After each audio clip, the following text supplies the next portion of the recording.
شیخ العرب والعجم عارف باللہ حضرت مولانا شاکی محمد اختر صاحب رحمۃ اللہ علیہ کی کتاب ہے آفتاب نسبت مع اللہ، جامع صغیر کی روایت ہے کہ آپ صلی اللہ علیہ وسلم نے فرمایا میرے امت کے بڑے لوگ، وی آئی پی لوگ، اہم لوگ کون ہیں؟ اشراف امتی حملۃ القرآن اور اصحاب اللیل، راتوں کو اٹھنے والے حافظ قرآن، یہ بڑے لوگ ہیں، یہ ہے میری امت کے بڑے لوگ۔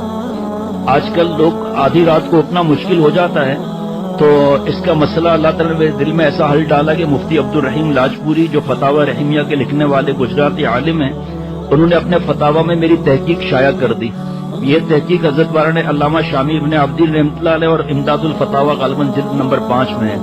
عشاء کی 4 فرض اور 2 سنت پڑھ کر وطر سے پہلے 2 رکعت تہجد کی نیت سے پڑھ لو، اسی 2 رکعت میں صلاۃ التوبہ، صلاۃ الحاجات، صلاۃ التہجد تینوں کی نیت کر لو۔ اور یہ دلیل علامہ شامی کی بھی آ گئی، جلد نمبر 2 میں ہے یہ، اور امداد الفتاوی جلد نمبر 5 میں ہے، غالباً صفحہ 24 پر ہے۔ جو حضرت نے فرمایا جن کی صحتیں اچھی ہیں، جن کے مسائل نہیں ہیں، لڑائی جھگڑا، غصہ، خاموشی، تنہائی پسند، چڑچڑ، لڑائی جھگڑے کرنا، تو پھر وہ شیخ سے پوچھ کر اپنے صحت اور حالات بتا کر رات کو پڑھ لیں۔ فرمایا کہ یہ دال روٹی والے ہیں، تو پھر رات کو آنکھ کھل جائے تو بریانی بھی کھا لو، دال روٹی تو نہ چھوڑو۔ قیامت کے دن تہجد گزاروں میں اٹھائے جائیں گے، لیکن اول نمبر رات والوں کا ہے۔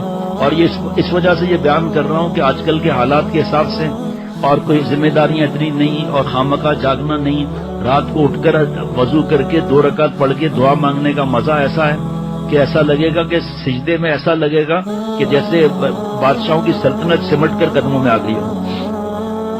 باقی جن کے جو حالات ہے شیخ سے پوچھے گا، خدا نخواستہ کسی کی نیند کی کمی ہے، ٹوٹ ٹوٹ کے نیند آتی ہے تو وہ شیخ سے پوچھے گا۔ اور جیسے بیان ہوتا ہے، جب مسجد میں بیان ہو رہا ہے تو اس وقت پھر ہم سنت پڑھ کر وطر پڑھ کے بیان میں بیٹھ جائیں گے، پھر بیان کے بعد بھی پڑھ سکتے ہیں۔ اور اگر کسی کا وضو کنٹرول میں ہے تو بھلے وہ وطر بھی بعد میں پڑھ لے، مرضی ہے۔ اور اگر یہ نہیں ہے کہ آپ کو جاگا نہیں جا رہا رات میں اور وطر قضا پر قضا ہو رہے ہیں، یہ سب چیز پوچھنی چاہیے۔ فرمایا یہ ان کے لیے جو بحر الکاہل ہیں، یعنی جو کاہلی کے سمندر ہیں، وہ بھی محروم نہ رہیں، تو وہ بھی اصحاب اللیل ہو سکتے ہیں۔ اور فرمایا کہ ترمذی شریف میں ہے کہ تہجد کے 4 فائدے ہوں گے۔ نمبر 1، تہجد گزار کا شمار صالحین میں ہو جاتا ہے، سب صالحین نے قیام اللیل کیا ہے، یعنی تہجد کی نماز پڑھی ہے۔ عجیب بات دیکھو کیسے کہاں سے کہا اللہ تعالیٰ مدد فرماتے ہیں ہر وقت۔ فرمایا قیام اللیل کی برکت سے آپ بھی صالحین میں داخل ہو جائیں گے۔ جب صالحین میں داخل ہو گئے تو سارے عالم کی دعا آپ کو مفت میں ملے گی، سب مست ہوں گے انشاءاللہ تعالی۔ جتنے سننے والے ہیں، سننے والے بہت زیادہ ہیں ماشاءاللہ، یہاں بھی جو چند لوگ ہیں وہ بھی، اور سب جب بتا دیا تہجد کے 2 طریقے بتا دیا، عشاء کے بعد کے بھی بتا دیا۔ جب صالحین میں داخل ہو گئے تو سارے عالم کی دعا آپ کو مفت ملے گی، چاہے وہ کعبہ شریف میں لوگوں کی دعا ہو، یا مسجد نبوی میں بزرگوں کی دعا ہو، یا پہاڑوں کے دامن میں کوئی ولی اللہ نماز پڑھ رہا ہو، یا راستے میں پڑھ رہا ہو، یا سفر کی نماز پڑھ رہا ہو، یا سمندر کے کنارے ہو، یا دریا کے کنارے ہو۔ آپ اپنی اس بات کی دلیل بھی پیش کرتا ہوں اپنے آپ لوگوں کو۔ التحیات کے بعد نمازی پڑھتا ہے التحیات میں السلام علینا وعلی عباد اللہ الصالحین، پڑھتے ہیں یا نہیں؟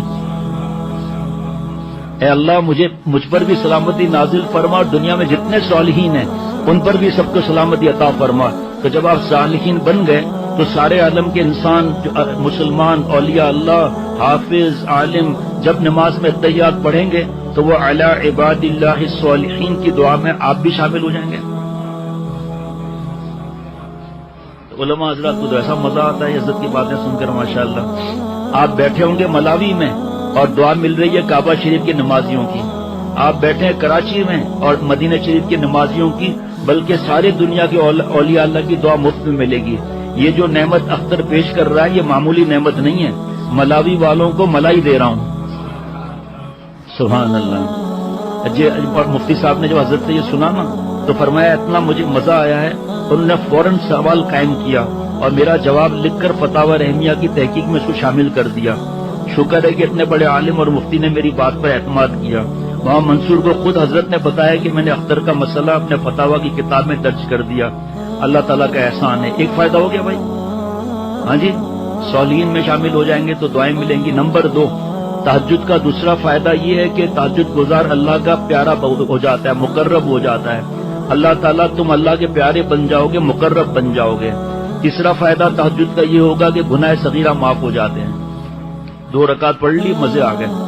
نمبر 4, تہجد کا چوتھا فائدہ ہے, تہجد سے گناہ چھوڑنے کی ہمت پیدا ہوتی ہے.